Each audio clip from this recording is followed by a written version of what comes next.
सबसे पहले नाराजगी आप लोगों ने संडे को मेरी देखी होगी सहारा सिटी में। वो नाराजगी मेरी लोगों को लेकर के थी, बिल्डिंगों में रहने वाले, मकान खरीदने वाले, अपनी जिंदगी की जमा पूंजी लगाने वाले। आप ही को अपने मकान के लिए, अपनी छत के लिए लड़ना नहीं आना है तो फिर ये किस काम का, किस बात का, किस मतलब का, किस मसरफ का घर बचाओ छत बचाओ आंदोलन? ये एक बहुत बड़ा रीजन है मेरे फैसले के पीछे। दो पॉलिटिकल पार्टी के लोग हैं, फेसबुक पोस्ट, वीडियोस, इसके जरिए मेरी बदनामी करना। अब वो होर्डिंग फोटो के वजह से जो है अनवर कच्ची साहब कुछ नाराज हो गए थे, एक बंदे को गाली गलौज की उन्होंने, मेरी फोटो क्यों नहीं लगाई वगैरह वाला मामला था। आप कह रहे कि शिंदे साहब ने बोला सुप्रीम कोर्ट के वकील की फीस मैं भरूंगा।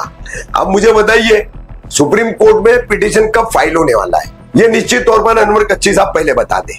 अभी जो पिटीशन सुप्रीम कोर्ट में फाइल हुआ नहीं है उसके वकील की फीस शिंदे साहब भर रहे हैं। ये प्रचारित जो आप कर रहे हो, जब अनवर कच्ची मीडिया में कह रहा है कि सुप्रीम कोर्ट के वकील की फीस शिंदे साहब देंगे, तो फिर रफीक कामदार घर टूटने के डर से, बेघर होने के डर से परेशान गरीब लोगों से पैसा क्यों मांग रहा है कोर्ट फीस के नाम पर? मैं बता रहा हूं, फिर भी आप जाग नहीं रहे।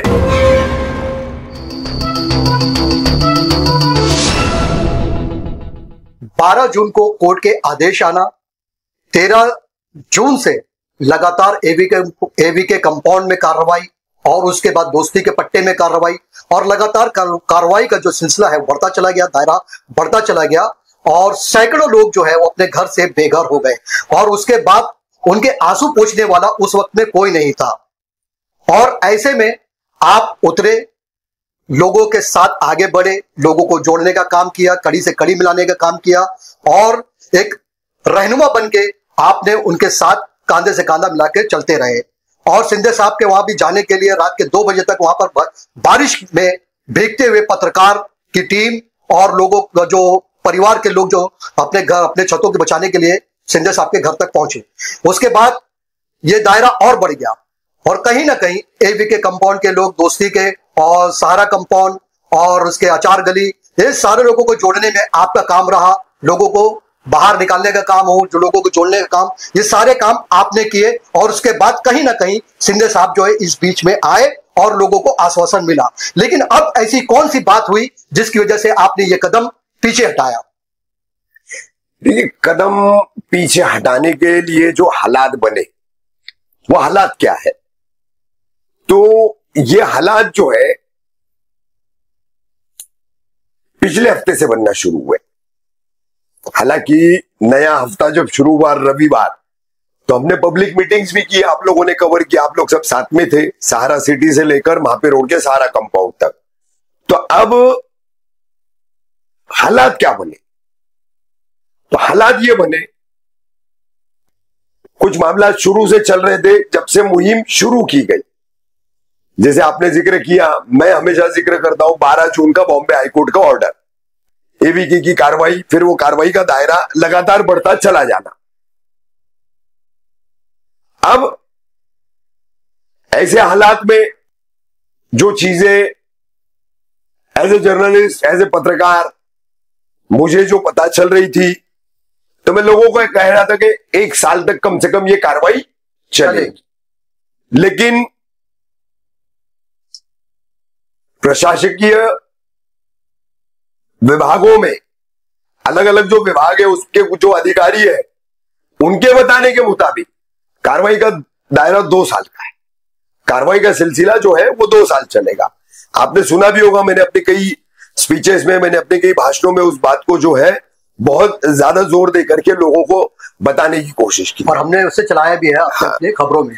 तो अब वाहिद भाई, निहाल भाई, ऐसा है कि मैं बता रहा हूं, फिर भी आप जाग नहीं रहे, फिर भी आप जाग नहीं रहे।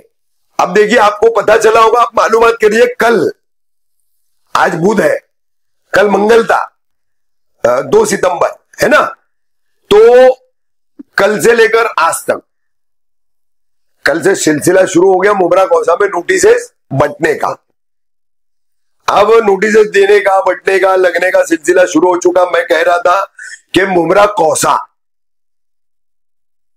खुशफहमी में न रहे, गलतफहमी में न रहे।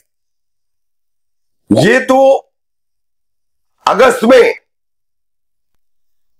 फिर से जो है एक मुहिम हमने जो शुरू की थी, फील्ड वर्क था, पेपर वर्क था, कानूनी कार्रवाई का उसमें एक दायरा था, उस पर हमारा काम चल रहा था। जो आप ध्यान देंगे तो भोलेनाथ नगर के अनम पैलेस में मैंने मनपा अधिकारियों से जो बातचीत की थी, मेरा जो एगर्शन था भेदभाव भरी कार्रवाई को लेकर के, उस दौरान मैंने वो सारी चीजें वहां पर बोला हूं। अब उसमें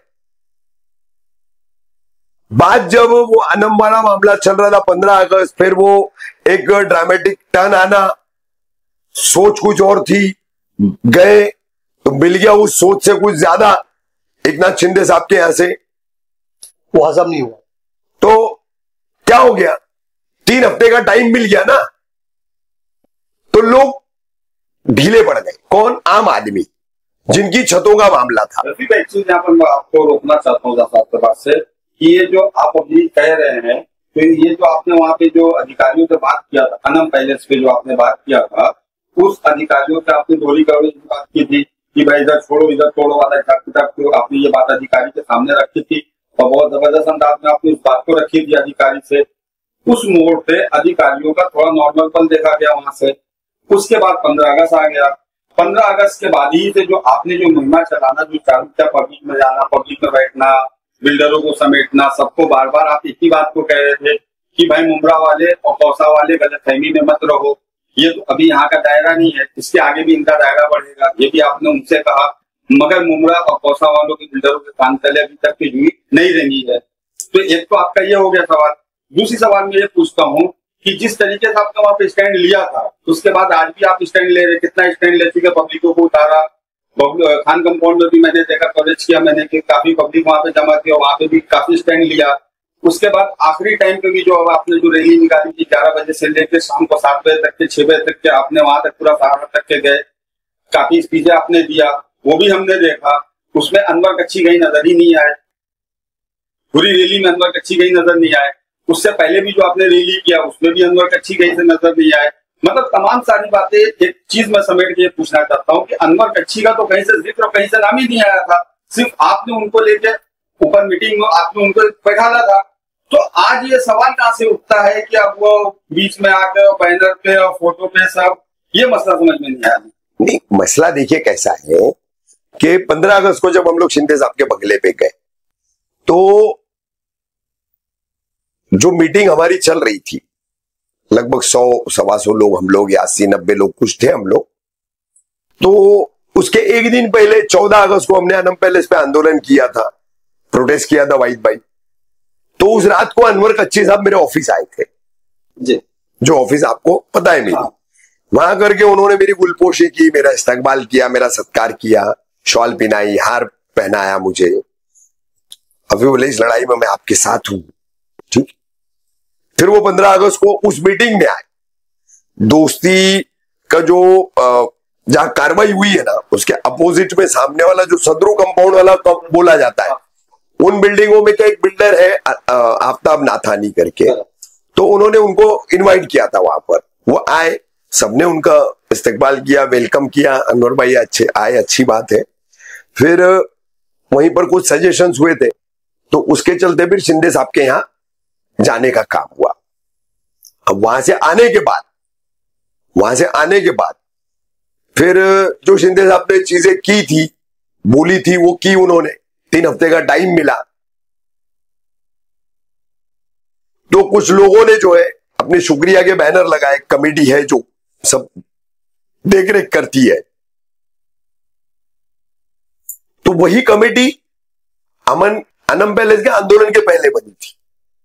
वो कोई रजिस्टर्ड वगैरह नहीं है, काम संभालने वाले 7-8-10 जिम्मेदार लोग, मतलब हाँ, ग्रुप बन गया। हाँ, तो वो बड़े पैमाने पर ये काम करना है, तो इसके लिए फंड लगेगा, बगैर पैसों के कोई काम होता नहीं है, ठीक है। तो उसके लिए सारा खर्च का जिम्मा बिल्डरों ने लिया था, उनके जिम्मे मैंने बोला था कि आपको करना पड़ेगा। अगर ये लड़ाई लड़नी है, आपकी बनाई हुई बिल्डिंगों में खरीदने वाले गरीबों को बचाना है, उनकी छत को बचाना है, तो इसका खर्च आपको करना पड़ेगा। तो अब आपको बताऊं कि जब हम लोग गए 15 अगस्त, तो मेरे एक छोटे भाई हैं अफराक सिद्दीकी, आप लोग भी शायद जानते होंगे, नाम सुने होंगे, वो शिवसेना माइनॉरिटी सेल के थाने के अध्यक्ष है, ठीक है। तो उनको मैंने कॉल किया था, तो उन्होंने भी हमारी मदद की वहां पर। अब वो होर्डिंग फोटो के वजह से जो है अनवर कच्ची साहब कुछ नाराज हो गए थे, एक बंदे को गाली गलौज की उन्होंने, मेरी फोटो क्यों नहीं लगाई वगैरह वाला मामला था। लेकिन अब दूसरा उसके मुकाबले में आप इफराक भाई को देखिए, कोई शिकायत नहीं।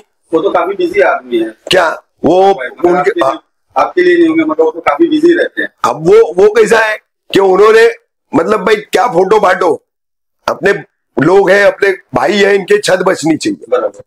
तो अब अनवर भाई को उस वक्त भी बुरा लगा, गुस्सा आया, उन्होंने बोला बाला उधर शिंदे साहब के बंगले के बाहर ही, ठीक है। आज तक हमने इस कभी बात का जिक्र या तस्करा कहीं किया नहीं, इसको मेंशनिंग नहीं किया हमने कभी, ठीक है, जाने दो। तो अब फिलहाल जो है पिछले एक हफ्ते से वाहिद भाई, सबसे पहले नाराजगी आप लोगों ने संडे को मेरी देखी होगी सहारा सिटी में। वो नाराजगी मेरी लोगों को लेकर के थी, बिल्डिंगों में रहने वाले, मकान खरीदने वाले, अपनी जिंदगी की जमा पूंजी लगाने वाले। जैसे मीटिंगों में आपने सुना होगा, मैंने किराएदारों को भी बोला बिल्डिंगें बचेगी नहीं तो कहीं किराए पे भी घर मिलेगा नहीं।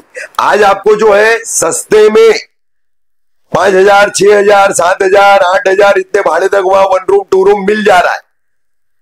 20-25 हजार रुपया आप डिपॉजिट दे रहे हो, 15-20 हजार दे रहे हो, मिल जा रहा है। लेकिन वो बिल्डिंगें नहीं रहेगी, नहीं मिलेगा। और मुमरा का तो अभी बोला मैंने, नोटिस शुरू हो चुकी है, ठीक है। ये सिलसिले में मैंने संडे को नाराजगी जाहिर की थी। आपके मकानों की लड़ाई हम लड़ रहे, आप नहीं आ रहे। सहारा सिटी में आपको पता है लगभग 8 से 10 बिल्डिंग है। वहां तो काफी देर तक आप 12 बजे तक अनाउंस करते रहे, फिर 12 बजे के बाद कभी 2 बिल्डिंग के लोग आ रहे। तो भाई हम किसके लिए आ रहे? आप ही को अपने मकान के लिए, अपनी छत के लिए लड़ना नहीं आना है, तो फिर ये किस काम का, किस बात का, किस मतलब का, किस मसरफ का घर बचाओ छत बचाओ आंदोलन? आप सोचो। नहीं तो आपको हमेशा ये बोले कि भाई देखो मेरा घर यहाँ पे नहीं है, मेरा कुछ भी यहाँ पे नहीं है, मगर हम तुम्हारे लिए आ रहे हैं। आपने बिल्कुल बिल्कुल निहाल भाई, आपने अब ये चीज हो गई। एक रणनीति हमने पहले से ही बनाई थी, उस पर काम हो रहा था, उसके लिए भी खर्च जो वो बिल्डर लॉबी कर रही थी। फिर इसके बाद कुछ मैसेजेस, कुछ फेसबुक पोस्ट, कुछ वीडियोस, 2 पॉलिटिकल पार्टी के लोग हैं, फेसबुक पोस्ट, वीडियोस, इसके जरिए मेरी बदनामी करना। अभी कुछ मैसेजेस व्हाट्सएप पर आपने कल परसों में देखे होंगे, 2 दिन में, कि जब अब अनवर कच्ची साहब चले गए सातारा, उसके एक दिन पहले हम लोग उनके घर पर जाके मिल के आए। हम लोग सब जो है उसके एक दिन पहले, वो जब सातारा गए, हम उनके घर पर जाकर मिल के आए। उन्होंने कहा कि मैं पूरा अब जो है कम्युनिकेशन बनाए रखूंगा, क्या वहां पर हो रहा है, क्या बातचीत हो रही है। क्योंकि देखिए वकील जो था, जिसको पहले शिंदे साहब ने बोला था, चिराग शाह नाम के वकील है, उनका नंबर अनवर भाई के पास। अनवर भाई उनसे मिले, मेरी मुलाकात नहीं हो पाई कुछ कारणों की वजह से। अब जो भाई का फर्ज आपको ले जाने का ना? नहीं, मैं नहीं जा पाया था। लेकिन कैसा है कि आप मतलब कम्युनिकेशन में आप वहां पर है, तो वो जानकारी फिर लोगों को बताना आपका जिम्मा है। अभी आप गए शिंदे साहब के पास, आप कह रहे कि शिंदे साहब ने बोला सुप्रीम कोर्ट के वकील की फीस मैं भरूंगा। अब मुझे बताइए सुप्रीम कोर्ट में पिटीशन कब फाइल होने वाला है? ये निश्चित तौर पर अनवर कच्ची साहब पहले बता दे, इतनी जल्दी तो नहीं होने वाला, पहले ये बता दे। वो कह रहे हैं कि जो भी मैं शिंदे साहब से मिला, अब तक जो भी कर रहा हूं, तो मेरे को सोशल मीडिया पे डालने के लिए, न्यूज पे बोलने के लिए मेरे को ऊपर से ऑर्डर है, मेरे को मेरे वरिष्ठ बोल रहे, तो मैंने ये सब किया हूं, ठीक है।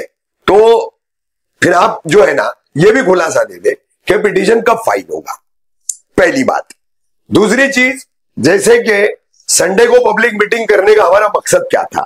9 सितंबर 10 सितंबर से कार्रवाई कभी भी शुरू होगी, क्योंकि गणपति का त्योहार शुरू होने से पहले कमिश्नर सौरभ राव इन्होंने मीटिंग लेकर के बाकायदा बोला कि मुमरा और दीवा में सबसे ज्यादा अवैध निर्माण पाए गए हैं, तो हम यहां पर 2 स्पेशल स्क्वाड बना करके स्पेशल ड्राइव चलाएगी। 970 बिल्डिंग है ना, 900, वो 909 का कुल एफिडेविट है। हाँ, तो अब जब हमको पता है कि एक कमिश्नर दर्जे का अधिकारी इस तरह का बाकायदा मीडिया के थ्रू ऐलान कर चुका है, तो कार्रवाई आएगी तो फिर क्या करें?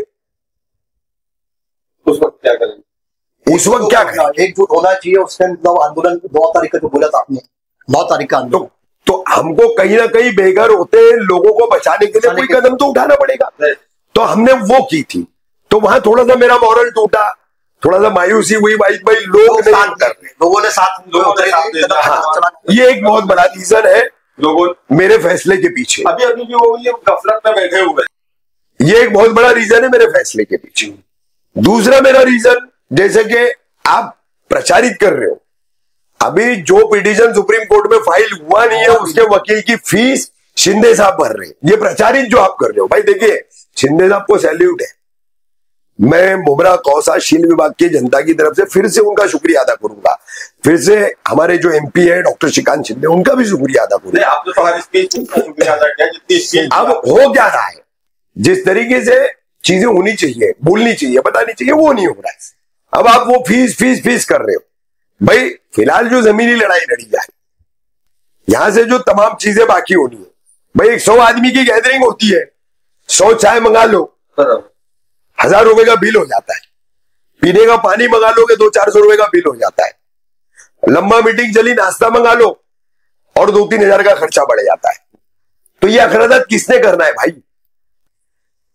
आप इसके लिए भी शिंदे साहब के पास जाएंगे क्या कि वकील की फीस दे रहे हो, आंदोलन चलाने के भी पैसा दे दो? वो तो नहीं कर सकते ना। हम तो फीस के लिए भी खिलाफ थे। अनवर कच्ची साहब की मौजूदगी में बिल्डरों की मीटिंग में मैंने बोला कि हमें शर्मिंदगी हमारी जो है ना वो इतनी नहीं बढ़ानी चाहिए कि फीस भी वो दे। वो इतनी बड़ी मदद कर रहे, कार्रवाई टलवा दिए, एक्सटेंशन करवा दिए, राहत फिलहाल दिलवा दिए, तो आगे का जो भी काम है उसके जो भी वकील रहेंगे तो उन वकीलों का पैसा हम खर्चा करेंगे। ये हमारी तरफ से होना चाहिए। और ये सबके सामने की बात थी, खुली बात थी।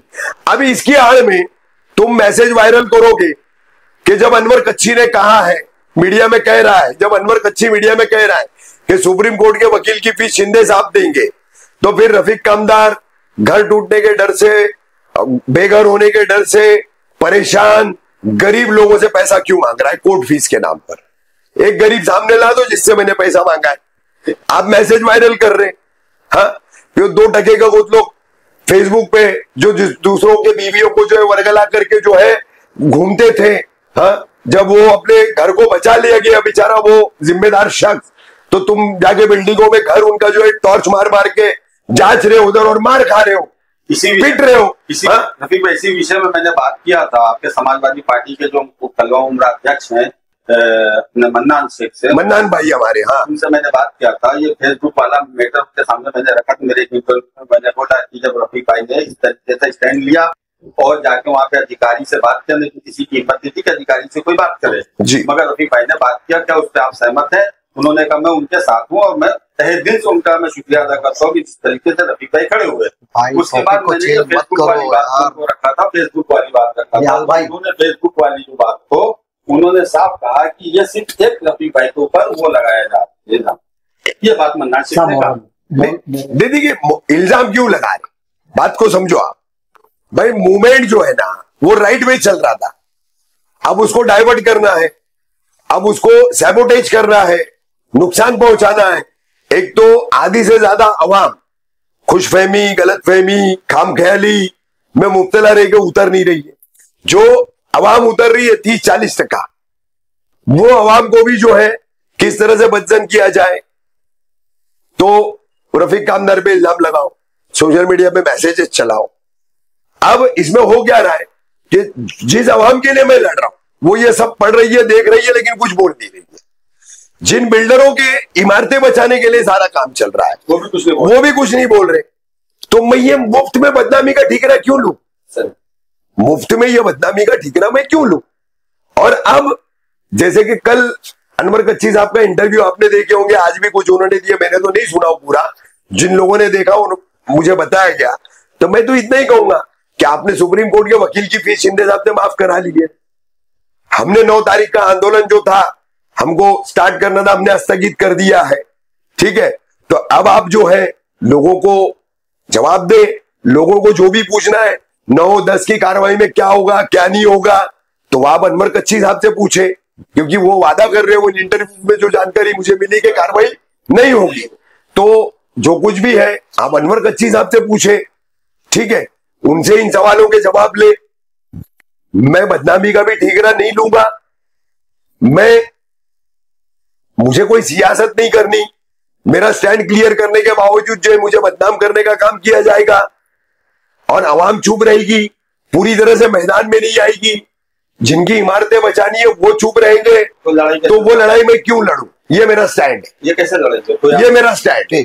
अगर आप पत्रकार भाई हो मेरे, डे 1 से आप लोग जुड़े हुए हो, हर जगह दौड़ रहे हो, हमारी एक आवाज पे पहुंच जा रहे हो, धूप नहीं देख रहे हो, बारिश नहीं देख रहे हो, रात नहीं देख रहे हो, दिन नहीं देख रहे हो, हर कोई, आप बताओ क्या मैं गलत बोल रहा हूं? अगर मैं अगर आंदोलन से मैंने उसको स्थगित करवा करके मैंने ये स्टैंड लिया और उसके ये रीजन है, तो फिर मैंने क्या गलत स्टैंड लिया हो? आप बताओ मुझे। बिल्कुल सही बात है, स्टैंड लेना सही है। हम जिनके लिए मेहनत कर रहे हैं वो हमारा साथ नहीं देंगे तो हम भी आगे नहीं आएंगे। क्या करेंगे फिर? और हम आप जितने पत्रकार हैं वो आपकी एक आवाज के ऊपर आ जाते हैं, और उसकी वजह ये कहीं ना कहीं आपने जो स्टैंड लिया वो बहुत सही है और सारे लोग देख रहे हैं। वाहिद भाई आप लोग भी समझते ना, ये कॉमन आदमी का स्टैंड है, ये गरीब आदमी का स्टैंड है। तो इसमें पत्रकारिता के धर्म के मुताबिक, उसके एथिक्स के मुताबिक हमको खड़ा रहना है। ये आप पत्रकार लोग भी महसूस करते हो तो खड़े हो रहे हो ना आके। और जज से भी बात करना हो, कोर्ट की भी बात भी होगी, जब तक आवाम मुत्तहिद नहीं होगी तो कोर्ट भी अपना फैसला नहीं सुनाएगी। इसके लिए उनको मुत्तहिद होना था। अब यही रीजंस है कि मैंने जो कल मेरे चैनल पे वीडियो चला, जो बातें बोली वो मैंने यहाँ रिपीट की है। यही स्टैंड है। लोग जो है, अब कार्रवाई होती है तो अनवर कच्ची साहब से राब्ता करें, बबलू शेख साहब है उनसे राब्ता करें, अनवर कच्ची साहब के साथ और बड़े वरिष्ठ लोग हैं उनके, जिनके कहने पे वो सारी चीजें उनसे करें। तो ये लोग हैं, अब ये कमान संभाल रहे। आखिर में मैं आपसे एक सवाल करना चाहूंगा कि जनता अगर मुत्तहिद होकर आपसे ये कहेगी कि आप आए रफीक भाई हम आपके पीछे हैं, तब उसके बाद आपका क्या फैसला रहेगा, क्या स्टैंड रहेगा? नहीं, मैं जनता से कहूंगा जाइए शिंदे साहब के बंगले पर। आप उनके साथ होंगे उस वक्त? नहीं, मैं नहीं चाहूंगा। आपका एक नहीं, लेकिन आपने जिस तरह से ये लड़ाई, मैं इनकी बात का जवाब दे दूं। जनता मुत्तहिद होकर के, ये ऐसा मुत्तहिद होना नहीं है आधा आधे आधे पाव हिस्सा, ऐसा नहीं, पूरे होकर के आती है और बोलती है। तो मैं एक ही बात कहूंगा कि आप जाए शिंदे साहब के पास, या आप जाए डॉक्टर श्रीकांत शिंदे जो एमपी है उनके पास, और बताएं कि ये पूरे मामले में वो जो गाइडेंस देंगे, वो जो दिशा निर्देश देंगे, उसके मुताबिक हम काम करेंगे।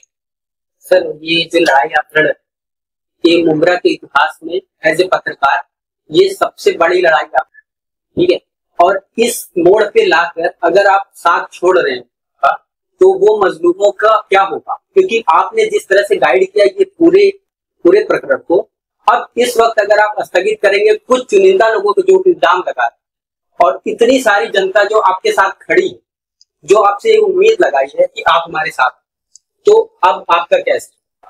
भाई देखिए, आपने मेरी बात ध्यान से सुनी नहीं, इसलिए आपने ये सवाल दोहराया।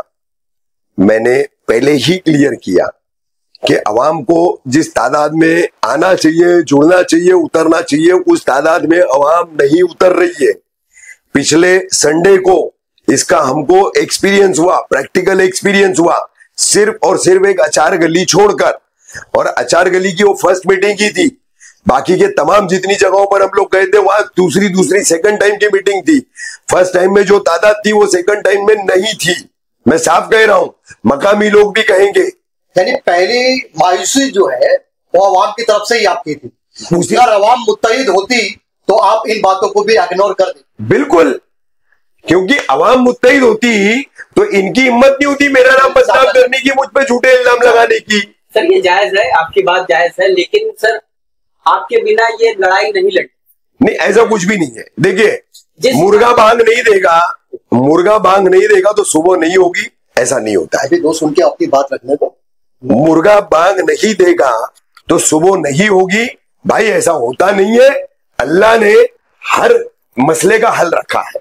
अल्लाह ने अगर चाह है तुम्हें उसको खोजने की तो तुम अपने आप में उसको भी खोज लेते हो, उस दर्जे को चले जाते हो।